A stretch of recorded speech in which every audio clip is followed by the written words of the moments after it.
کەم هەبووە ڕێوڕسمی زەماوەندی پیرشالیار بە ساردوسڕی ئەم ساڵ بەڕێوە چوو بێ. ساڵانە لە ناوەڕاستی زستاندا هاورامیەکان بۆ ماوەی 2 هەفتە بە بەڕێوەبردنی ئەو ڕێوڕسمەوە سەرقاڵ دەبن. ساڵانی پێش بە سەدان کەس لە شارۆچکەی هەورامانی تەخت و ماڵی پیر کۆ دەبوونەوە، بەڵام ئەم ساڵ بەو شێوەیە نەبوو. ساڵ زەمانی پیشەڵیانی ماجۆرێکەرە کاتەبوونەی نەوەشیە فرێ خۆڵکردنێنە و چیەکە بە جۆرێ بۆ بەرحاڵ بەرگزارێک چکەرمی زەمانی پیشەلیای خەبەر ماکردە بەر بەدەسی وێ ما چاوەڵ خۆڵک چڕێن مێ و بە زاوڵەکەنیش ساڵ وێ ماکرد شوێنوانێرێ ئامای هەفتەی بعدیش کە تر زەمانی پیشەلیای تا ئاخرین ڕۆ هەر ناواتما بە خۆڵکی بەرگزارشکەی وان دەرەوە ئاواز وێ ما کارەکەی خەریکی بینی کەرای کردین حیوان چیوەکەش سانابێ ما تر حیوانەکەش بارە حاڵ سبحی زوو کە قرارە ساعت 9 سەرە بڕمێمە ساعت حوتی سبحی کەرمە سا حیوانەکەش سەرما بر کراڵۆچنش کریاوەڵ و حیوانەکەینە کۆتکۆتەش ڕۆوەڵینتەری نیشکریارە و حیوانەکەش سەرما بڕی و چاشت ڕۆوەڵی چاشتیش نەکردەمە. ڕێوڕسمی پیرشالیار چەند قۆناغی هەیە. یەکەم قۆناغ خەبەرکردنی خەڵکە بە دابەشکردنی گوێزی باخی پیر، دواتریش ڕێوڕسمی وەک کلااوڕۆچنێ، کۆتە کۆتێ، قوربانی، دەف و زیکر و هەڵپەرچێ و سەردانی مەزاری پیر بەڕێوە دەچن.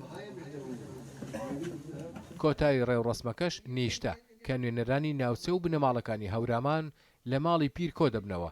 بەهۆی کۆرۆنا ئەم ساڵ زۆربەی ئەو ڕێوڕسمانە نەکران. مەراسمە پیری بە خاتر و کۆرۆنای ئیلا ئەولاوە مردم نێ عەلام ماکەر کەس نێ پەیزەماون و پیری مەگێراش بازم بە خاتر و هەرنەوەشی بە خاتر و مەراسمەکەما کۆر نەبووێ بازم کەم ڕەنگە گێتەنما جەمەردمەوە هۆرامانی گلەیەشانە بە حەج کەس. شارەزایان مێژووی ڕێوڕسمی زەماوەندی پیرشالیار بۆ زۆر کۆن دەجێڕنەوە و دەڵێن ڕێوڕسمێکی ئوستورەیە کە بە تێپەڕینی کات بەرجی ئاینی جیاوازی کراوەتە بەر.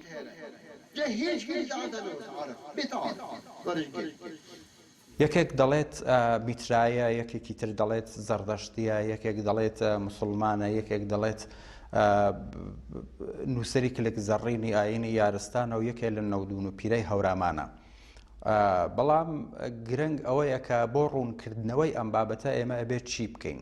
پێم وابێ ئەبێ پەنا بۆ زانستی میتۆلۆژیا ببین چون ئەوە بە دڵنیاییەوە بزانین پیری شالیاری هەورامان ئوستورەیە. ئەبێ لە زانستی ئوستورەناسیەوە ئێمە کەڵک وەربگرین. با بزانین ئوستورە نافەوتێت لە فەرهەنگ و دەسەڵات و ئاینێکەوە دەچێت بۆ فەرهەنگ و دەسەڵات و ئاینێکی نوێ. کۆمەلگا ناگۆڕدرێت، جلوبەرگ ئەوەز ئەکات، شرایەتی ئەوەز ئەبێت. بەڵام ئوستورە لە جلوبەرگێکی نوێ بە شێوازێکی نوێ دووبارە سەر هەڵەداتەوە و بە ژیانی خۆی درێژە دەدات. بەشێک لە دانیشتوانی هەورامان دەڵێن پیرشالیار کەسێکی ڕاستەقینەی خاوەن کەرامەت بووە و دەوروبەری 700 ساڵ پێش ژیاوە بە کەرامەتی خۆی کەسی شای بوخارەی چا کردوێتەوە و لە بەرامبەر ئەو کارەدا پاشا کچی خۆی پێداوە. ئەوان دەڵێن ئێستا یادی ئەو زەماوەندە دەکەنەوە، بەڵام شارەزایانی مێژووی دەڵێن مێژووی ئەفسانەی پیرشالیار زۆر کۆنترەلەوە. وشەی پیر یا پیەر کە پێک هاتووە لە دووە پیویەر گەیشتن بە سێخاڵی زەرتشتی کرداری نیک و گفتاری نیک و پنداری نیکە. پیر باوەڕی وا بوو بۆ گەیشتن بە دەرەجەی ئەرشادی ئەبێ حتمما بە دەستی خۆی لە بینی چلەی گەورە و چلەی چکۆلا گایەکی کردایە بە قوربانی کە قوربانی ئەکرد ئەمگا ئەگەی بەو دەرەجەی معنەویە مێژوەکەی زۆر کۆنتر لە ئاینی زەرتشتە. لە ئێڤستا دووپات کراوەتەوە لە یەسنای 46 بەندی 5 باسی قەسەم خواردن بە ئیزەدی مێهرەکە. سمبلی زۆرمان هەیە ئێمە کە لە فروهەرلیشا باسەکرێ کە دوو پیاوێکی بە ساڵاچ و پیرێکی بە ساڵاچ و دوو هەڵقەی پێیە نەمادینە بە دەستی ڕاستی هەڵقەی قودرەتی پێوە بە دەستێکیش گەنم کە پێکهاتەکەی هەرە و زەوی و شاخی گاکەیە. دروست بووە بە خڕشتنی خوێنی گوڵە گەنم سەوز بوو ئاوەدانی کەوتوێتە ناو وڵاتەوە. سەرچاوە و ڕاستی ڕێوڕسمی پیرشالیار هەرچیەک بێ ئێستا گرنگترین ڕێوڕسمی کۆمەڵایەتی و کولتوری ناوچەی هەورامانی ڕۆژهەڵاتی کوردستانە. ڕێوڕسمێک کە هەفتەیەک دواتر بە خواردنی نانی پیرۆز بە ناوی گێتە مەسجێ کۆتایی دێ.